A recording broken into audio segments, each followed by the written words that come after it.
Two sociologists from Durham University in Britain conducted a qualitative survey of 40 white male athletes in the country to see how they feel about cuddling with other men. So this is really interesting because it highlights cultural differences between the United States and the UK. And here's what they found. 98% of the study's participants, all white, college-aged male athletes, have shared a bed with another guy.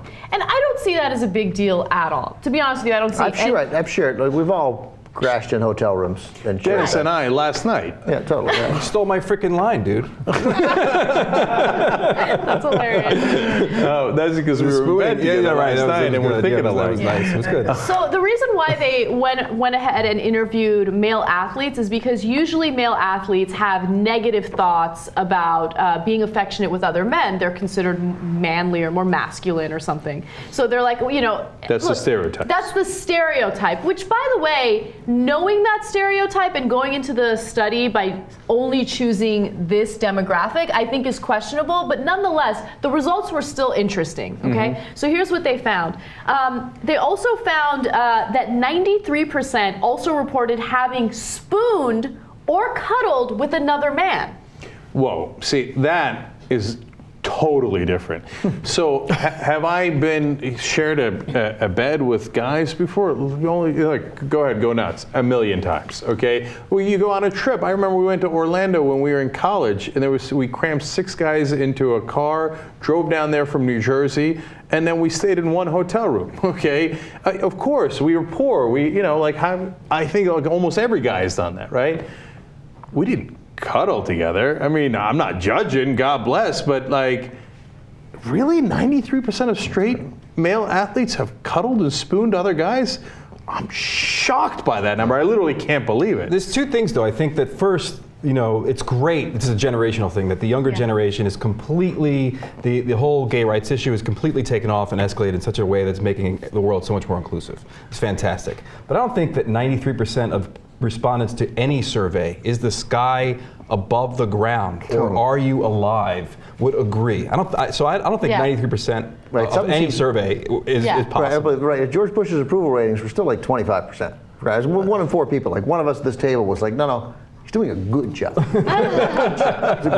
It's a good man. Yeah. So here is sociologist Mark McCormick's quote. He says, "We knew that the straight males, were hugging and cuddling, so this was a phenomenon that they noticed. And we wanted to understand this phenomenon in more detail. How do men gain from rejecting the homophobia of previous generations?" And that's what this is really about. So you look at previous generations, and this type of behavior was considered taboo. But now with younger generations, they're like, yeah, we were cuddling, what's the big deal? And if you look at the acceptance of same-sex marriage in Britain, it's kind of amazing. Only 29% of respondents in Britain say that they're against same-sex relationships. That's everybody. That's not just of younger people. So that's everyone. So among people of that generation, it's got to be close to much 90. Higher. Yeah. There's maybe 93. Maybe 93. Yeah. There's some chance that there has been a real sea change in mentality because, look, sometimes when we slept on the same bed, you know, queen bed, double bed, whatever, you would put pillows between you to make sure that you didn't have any. No touching. No calf touching, none of that. Exactly. No, like in the middle of the night, your hands touch and you go, ah! Right. So now we're being ridiculous there, right? Yeah. So at the same time,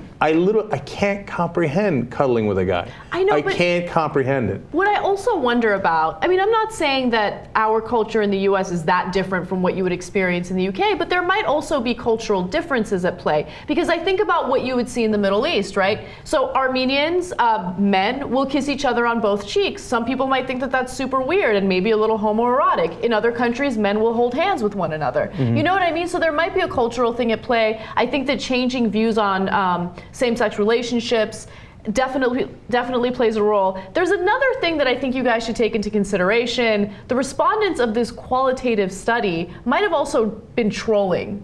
the researchers, because some of their quotes, I read some of their quotes and they were kind of hilarious, and I didn't really believe that they were being genuine. So one of the quotes, I don't have a graphic for it, but I'll paraphrase it.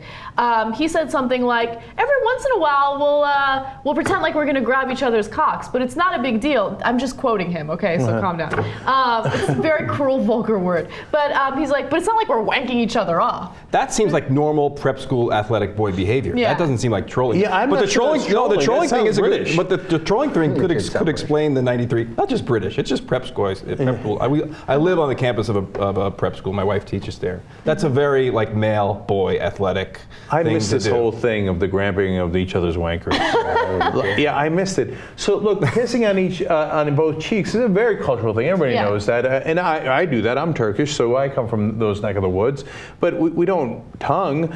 And then they're not tonguing. They're just little spoon action. No. Spooning is sexual. I don't care if it's male or female. Like, I'm not going to spoon with a woman that I don't have interest in. Yeah. You see what I'm saying? It's not like, oh, hey, it's my aunt. I'll spoon with her. What the fuck? You know what I'm saying? No, not your aunt. No, I mean, like, it's not like, Your hey, aunt, your right, mom. yeah. Your mom. Let me spoon with your mom. What the fuck? What are you doing with my mom? Get the fuck out of here, But right? I also think no, about it- spooning is sexual. And that's Hold okay on, if hold you're on. gay and you want to. God bless or you're bi. God bless. Right? I don't care. But you're not.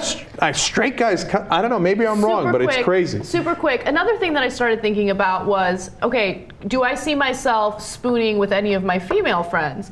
And I remember, like, it didn't end up happening, but I went to Coachella with one of my female friends. We shared a bed, and one night she was like, "I'm gonna spoon you so hard tonight," right? And I was good like, for her. But like, see, Yeah, neither so one. what happened Believe me, the two of us are very, very straight. Oh yeah, I believe you. What happened next? No. Okay, and then she spooned me and then started rubbing me a little bit. It's really hard, right? Really hard. Okay. Anyway, but like I thought about it and I'm like, let's say we were spooning. It would definitely not be sexual. I know, It would but you be- guys are girls. But why is it different for girls? Because a It zillion just things are is. different why than girls. can't guys be affectionate with one another? The world's a but not better being place. sexual thing. The world would be a better place if we could be a little bit more affectionate to each other. If macho didn't mean Right. guns and weapons and all this Yeah. crap, and if we, Yes. we should spoon. We should end this goddamn show with a spoon. All right. Yeah, And then one wrong final- again, Bob.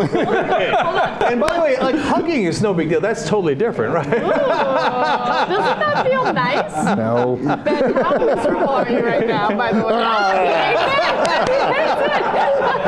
Okay. By the way, one final quote, a direct quote from one of the athletes in this study. He says, "I feel comfortable with Connor." This is Matt. He has a friend named Connor that he likes to cuddle with. "And we spend a lot of time together. I happily rest my head on Connor's shoulder when lying on the couch or hold him in bed. But he's not the only one. The way I see it is that we are all very good and close mates. We have a bromance where we are very comfortable around each other." You know, Connor read that and he's like, "Oh, fuck you! I'm not the only one." You know, Jack, you and I have talked about this a lot, and I'll tread carefully. But because we obviously don't even have a vague issue whatsoever with gay men or gay women, whatever. And like the sex part of that, I get 100%, right?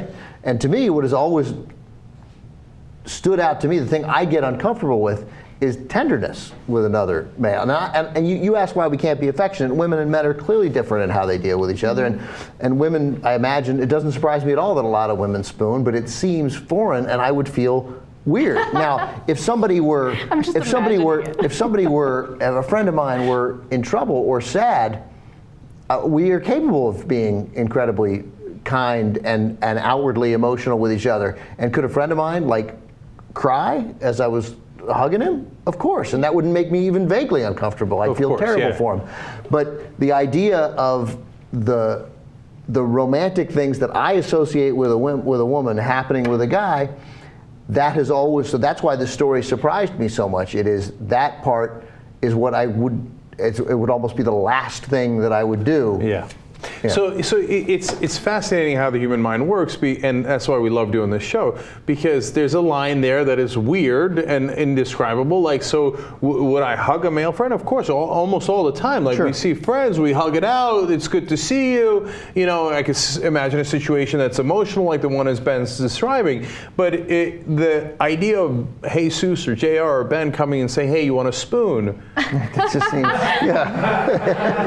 I don't think that there's an argument ahead of the time. It just kind of happens, you know? You don't make an appointment. Yeah. No, the degree to which that is inconceivable is immeasurable. I right? think the real story is what is going on with this 40-person sample size and this Yes. researcher. What is this really a story? Yeah. Is this do we not understand British culture that much that we're all so shocked that this is possible? I should note, by the way, I mean, obviously this study has serious limitations. So I don't think that it's a representative sample. Obviously, it's all white males that live in Britain, and so since it's not representative and since it's such a small sample, I don't think that this is saying something about all of.